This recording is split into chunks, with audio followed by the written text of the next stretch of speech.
Well, it was a small public high school in a small town in Upper Michigan called Nagani High School. And I think I graduated in a class of about 140 students. We had for then, a pretty typical school day, 6 periods in the day, an hour long each.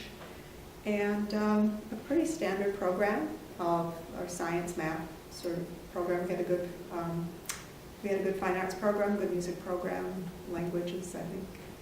We had just French and Latin, which I took both, 2 years of French and a year of Latin. But it wasn't unusual. That was kind of the standard, I think, in the 60s. The building was pretty old-fashioned.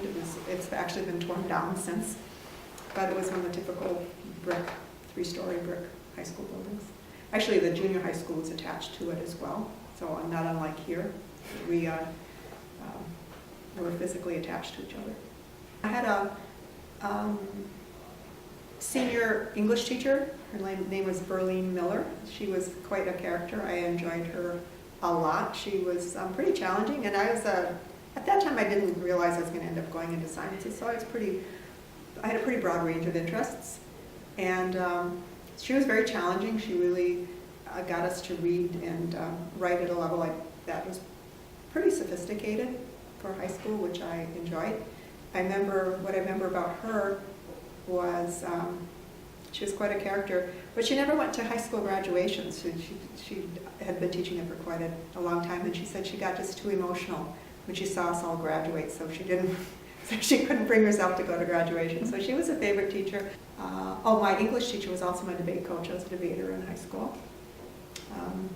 So she brought us, I remember our big trip was to go to Duluth to a debate tournament, which was about, I want to say about a 5 or 6 hour drive west from where I grew up, so that was big stuff for us. So we were a pretty good debate team, considering where we were from. And the coach was she was very good at keeping the group together. I remember the topics that we debated. One thing had to do with nuclear disarmament one year, and another year it was about something about unions and collective bargaining.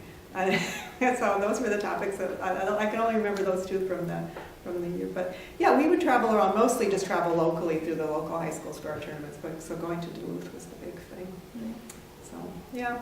In those days, we had all our big index cards. That's where we had all of our evidence cards, and we had these giant boxes full of our index cards, and you'd be wildly fishing through them during the debate to pull up the evidence that you're going to use. Yeah. So we spent most of our time, I think, and debate was an after-school activity, and we spent most of our time putting together evidence cards.